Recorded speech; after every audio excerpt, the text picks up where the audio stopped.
आज मुझे एक बार फिर से भारत की सनातन आस्था का प्रतीक, भारत के वैदिक ज्ञान की परंपरा को धरोहर के रूप में हम सबको प्रदान करने वाली पावन धरा मां ललिता के इस पावन भूमि पर, जिसे महर्षि दधीचि ने अपनी हड्डियां दान करके दैवीय शक्तियों की विजय के संकल्प की भूमि में के रूप में आगे बढ़ाया था, ऐसी पावन धरा नैमिषारण्य को मैं नमन करते हुए आप सबका हृदय से अभिनंदन करता हूं। बहनों और भाइयों, ये नैमिष का ही महत्व है कि आज दुनिया जनपद सीतापुर और उत्तर प्रदेश की तरफ देख रही है।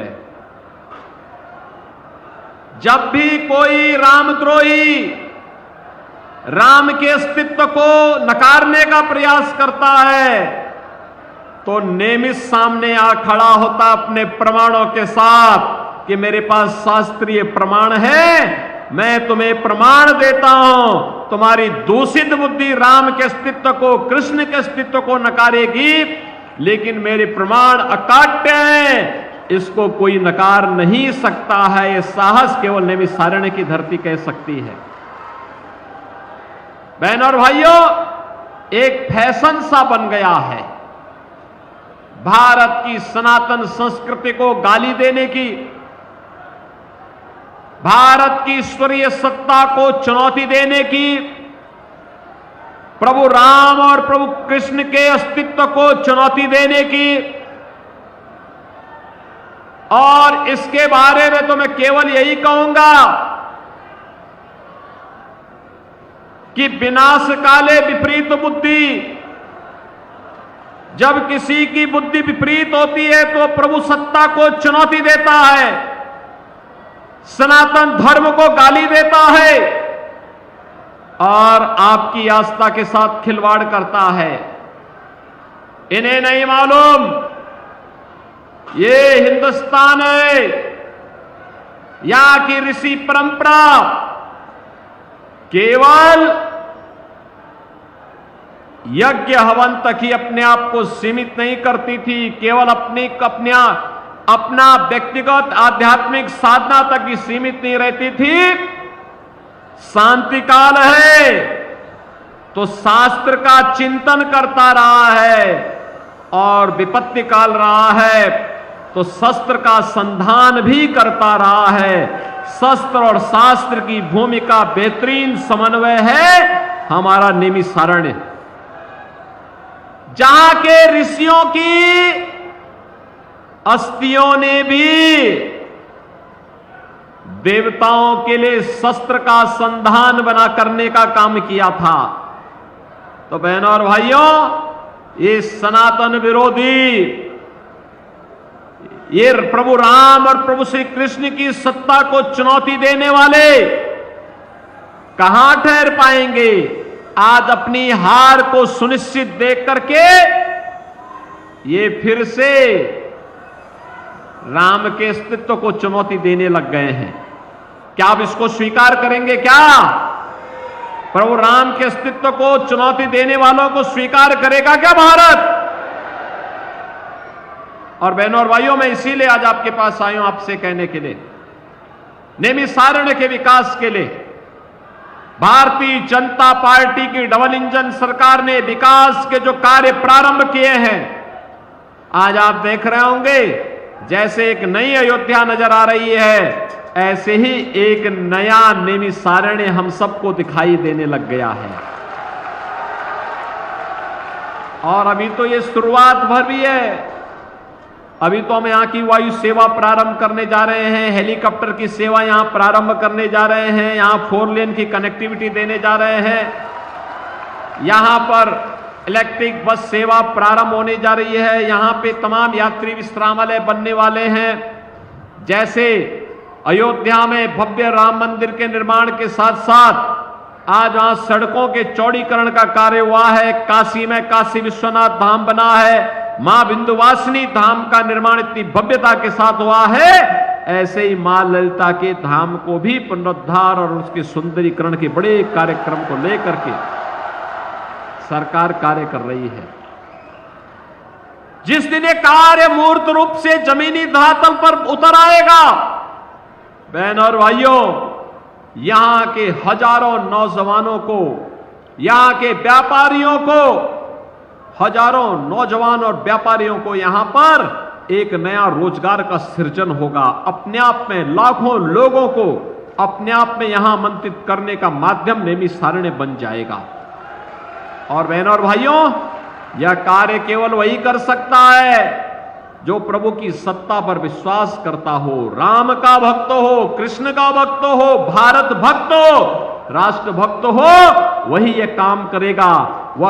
ये काम वो नहीं कर सकते जो प्रभु सत्ता को चुनौती देते हो, राम को नकारते हो, कृष्ण को नकारते हो, राष्ट्र नायकों का अपमान करते हो, साधु संतों के प्रति अपमानजनक टिप्पणी करते हो, राम भक्तों पर गोली चलाते हो और आतंकवादियों के मुकदमे को जो वापस लेते हो, वे लोग ये काम नहीं कर सकते। ये काम तो केवल राम भक्त ही कर सकते हैं और वह काम केवल भारतीय जनता पार्टी ही कर सकती है। और यही कहने के लिए बहनों और भाइयों, आज मैं आपके बीच आया हूं।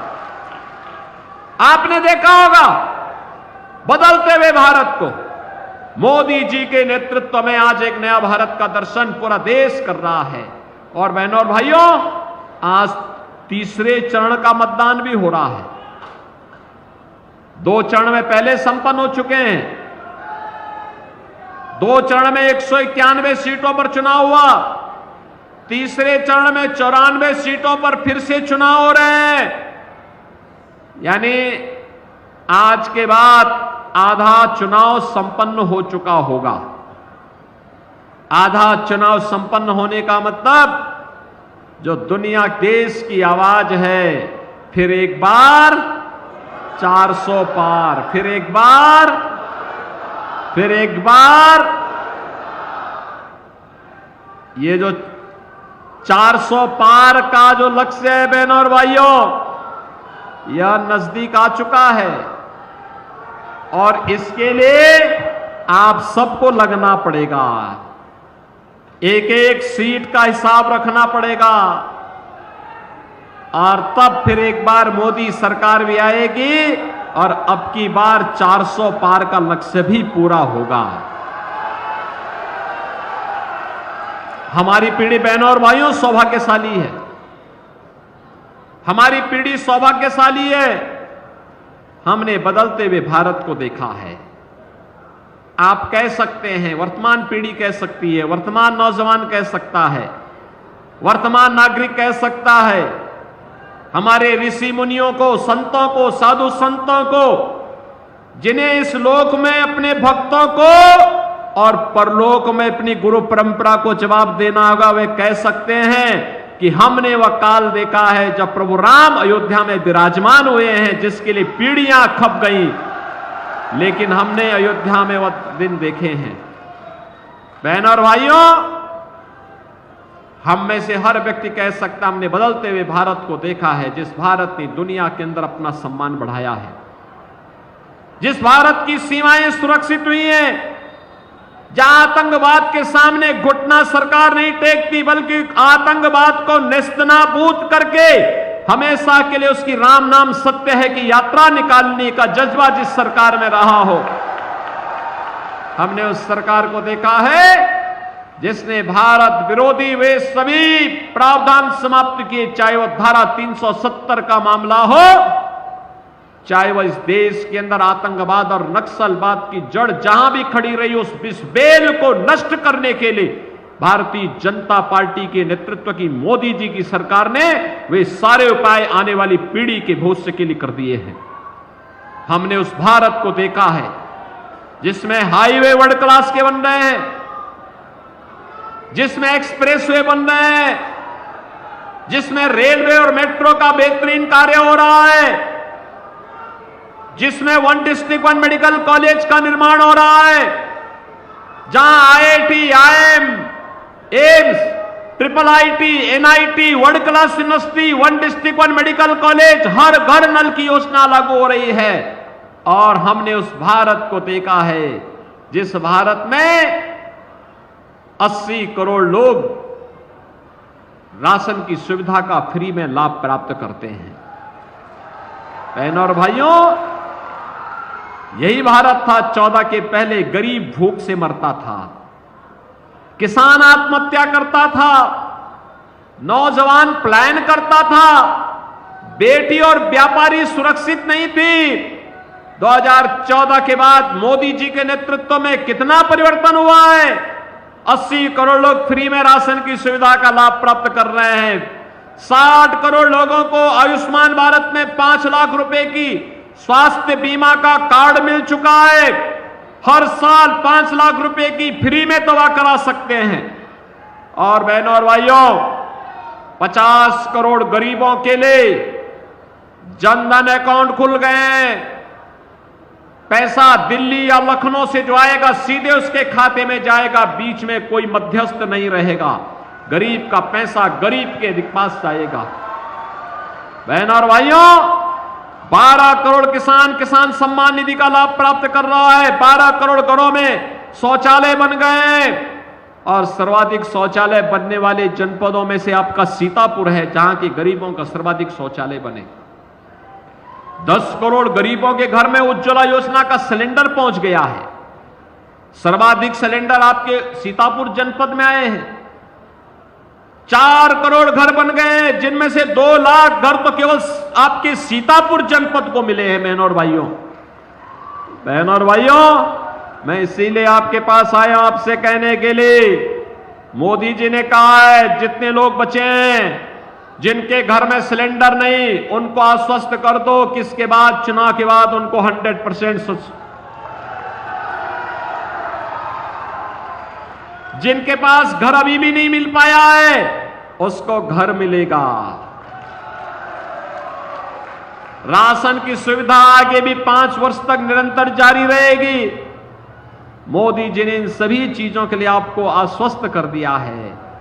और इसलिए बहनों और भाइयों, आज मैं आपके पास आया हूं। ये परिवर्तन तब आया है जब आपका एक वोट मोदी जी के समर्थन में कमल चुनाव चिन्ह पर गया है। जब यही वोट कांग्रेस के हाथ पर जाता था, समाजवादी पार्टी की साइकिल पर जाता था, तो अयोध्या में राम जन्मभूमि पर आतंकी हमला होता था, काशी में संकट मोचन मंदिर पर हमला होता था। आज देखो मंगलवार का दिन है और संकट मोचन मंदिर पर इन लोगों ने समाजवादी पार्टी की सरकार के समय में आतंकी हमला करवाया था। तब बहनों और भाइयों, रामपुर में सीआरपीएफ कैंप पे हमला हुआ था।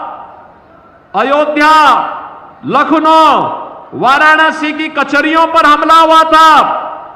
ये तो मुलायम सिंह जी की समाजवादी पार्टी की सरकार के समय।